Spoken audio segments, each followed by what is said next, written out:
आज हम आपको अभी रिसेंट में ही रिलीज हुई मूवी यूआई के बारे में बताने जा रहे हैं, जिसका आप लोगों को बेसब्री से इंतजार था। तो मूवी की शुरुआत एक थिएटर से होती है। थिएटर की स्क्रीन पर एक मैसेज दिखाया जाता है।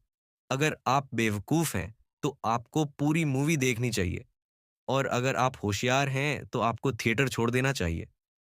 ये मैसेज देखकर कुछ लोग थिएटर छोड़ देते हैं, जबकि कुछ अपनी सीट पर बैठे रहते हैं। इसके बाद स्क्रीन पर एक और मैसेज चमकता है।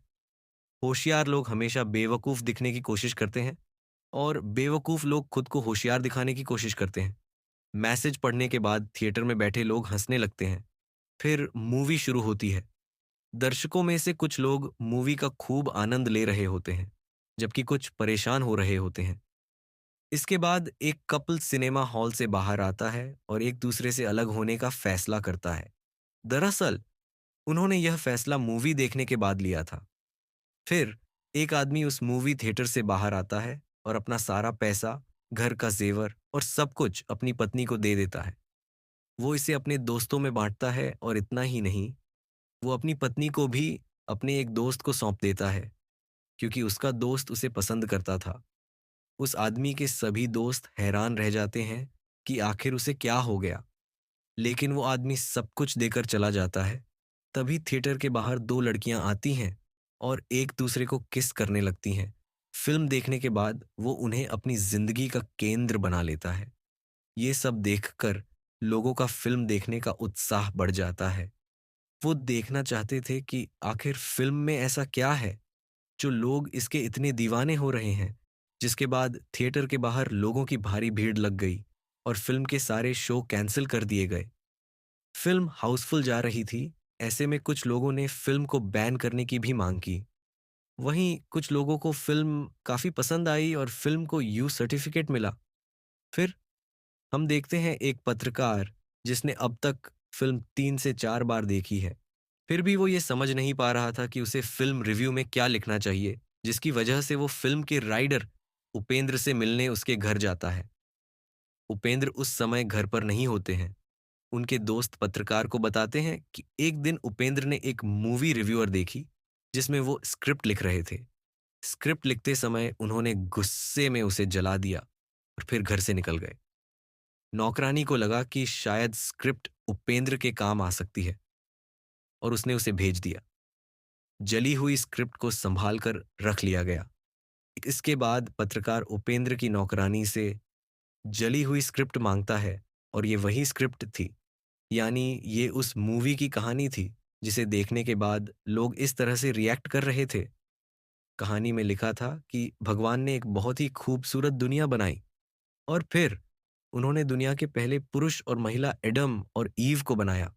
भगवान ने उन्हें जो करना था करने की आजादी दी। वो जो करना चाहते थे कर सकते थे। उन्होंने बस उन्हें एक काम करने से रोका, और वो था बगीचे में काम करना। उन्होंने पेट से सेब तोड़कर खाना शुरू कर दिया, लेकिन एक दिन ईव का मन ललचा जाता है और वो पेड़ से सेब खा लेती है। सेब खाने के बाद दुनिया पूरी तरह बदल जाती है। सेब खाने से पहले आदम और हव्वा के पास कुछ भी नहीं था। उनमें सोचने समझने की शक्ति नहीं थी, और न ही उन्हें पता था कि क्या सही है और क्या गलत। फिर उसके बाद जितनी भी पीढ़ियां आईं, उन्होंने इस दुनिया को और भी बर्बाद कर दिया। लोगों ने अपनी अपनी इच्छा के अनुसार धर्मों को बांट लिया, खुद को अलग अलग जातियों में बांट लिया। इस वजह से दुनिया में सब कुछ बुरा होने लगा। भगवान की बनाई हुई उत्तम रचना में तरह तरह की बुरी चीजों ने जन्म ले लिया। फिर अगले सीन में हम एक चोर को देखते हैं, जो चोरी करके पहले राजनेता बना और फिर उस इलाके का राजा बन गया। राजा अपनी प्रजा के साथ बहुत बुरा व्यवहार करता था, और दूसरी तरफ सत्य नाम का एक आदमी है जो राजा के बिल्कुल उलट है, और अक्सर लोगों के लिए परेशानियां खड़ी करता रहता है। वो मदद करता था, आज उसने सारी हदें पार कर दी। उसने एक लड़के का दोष अपने ऊपर ले लिया, और बदले में उसे मार भी पड़ी। सत्या का ये व्यवहार देखकर नंदिनी नाम की एक लड़की उसे बहुत पसंद करती थी, लेकिन आज तक उसने सत्या से अपने प्यार का इजहार नहीं किया। वो उसके सामने भी नहीं आई। नंदिनी चाहती थी कि सत्या को खुद इस बात का एहसास हो, और सिर्फ नंदिनी ही नहीं बल्कि उस इलाके के कई लोग सत्या को पसंद करने लगे, क्योंकि वो दिल का बहुत अच्छा इंसान था। हालांकि राजा इस बात से बिल्कुल भी खुश नहीं था। वो नहीं चाहता था कि लोग उसके अलावा किसी और को पसंद करें। इसीलिए राजा अपने आदमियों को सत्या को मारने के लिए भेजता है। लेकिन सत्या उन आदमियों के कान में कुछ फुसफुसा देता है, जिसे वो लोग वापस राजा के पास लौटा देते हैं। और उसके बाद राजा के आदमी उसके खिलाफ बगावत करने लगते हैं। वो कहने लगते हैं कि तुम असली राजा नहीं हो, तुम हमारा पैसा लेकर राजा बने हो। ये सुनकर राजा एक शास्त्री को अपनी कुंडली दिखाते हैं। शास्त्री कहते हैं कि तुम किस तरह के राजा हो, तुम तो भिखारी हो। यह सुनकर राजा का पारा चढ़ जाता है और वह निश्चय करता है कि उसे सत्या के साथ कुछ करना ही होगा। कल्कि ने अपने जीवन का लक्ष्य बना लिया कि जो भी आदमी अच्छा बनने की कोशिश करेगा उसे मार डालेंगे। अब वर्तमान में सत्य कल्कि को समझाते हैं कि उन्हें यह नहीं सोचना चाहिए कि मनुष्य इस धरती पर सबसे शक्तिशाली प्राणी है।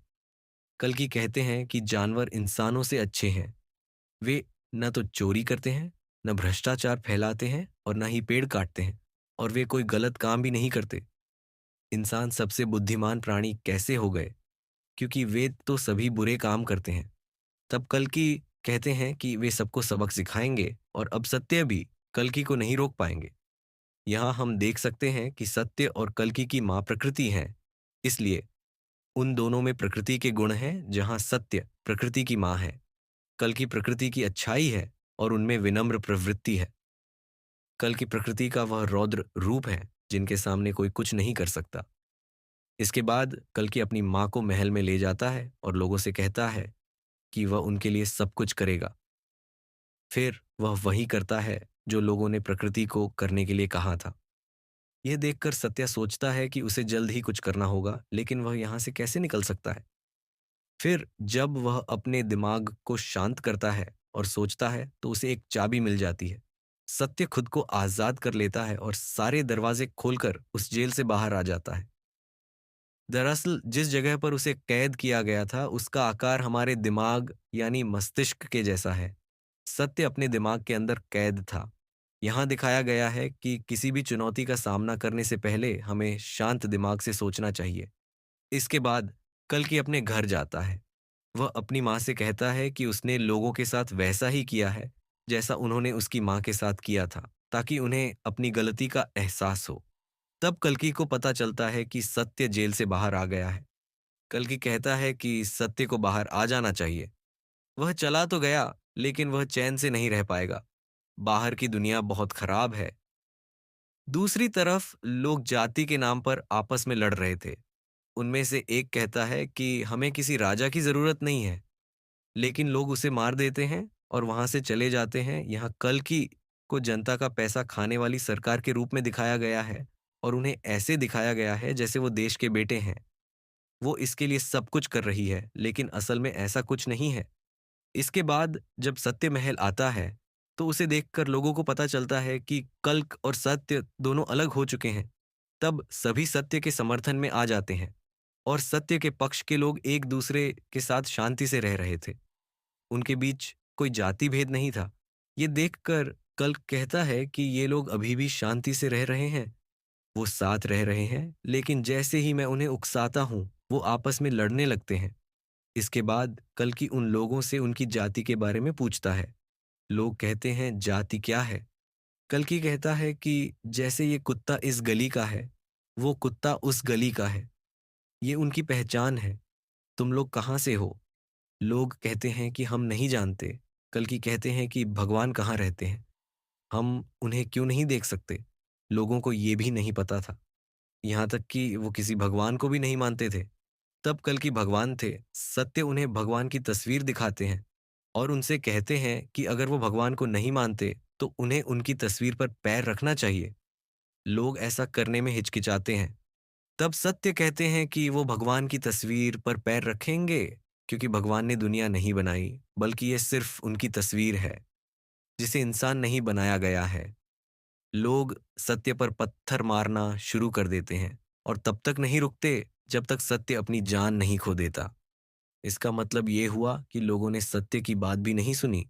तब नंदिनी लोगों को रोकने की कोशिश करती है, तो लोग उसे भी मार देते हैं। और सत्य की मौत के बाद जहां कल था, वहां राज होने लगता है। राजा भिखारी बन चुका था और लोग आपस में दिन रात लड़ रहे थे। उन्हें खाने के लिए भी संघर्ष करना पड़ रहा था।